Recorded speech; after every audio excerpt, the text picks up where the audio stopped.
5वी पिढी आहे माझी, की जी आम्ही या गणपती मूर्ती आणि याच्या बनवतोय.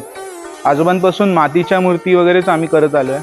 पण जसा मध्ये एखादा काळ आला, पी-ओ-पीच्या मूर्ती, हलक्या मूर्ती हव्या आहेत, उंच उंच मूर्ती बनवायच्या आहेत, तर तो कुठेतरी एक नंतर भाग आम्हाला थोडासा खटकायला लागला, की पी-ओ-पीच्या मूर्तीचं थोडं विसर्जन म्हणा किंवा या गोष्टी नीट होत नाहीत.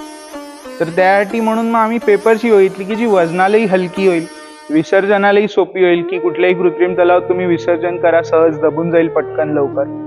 हा एक आम्ही उद्देश धरून चालू केलेला.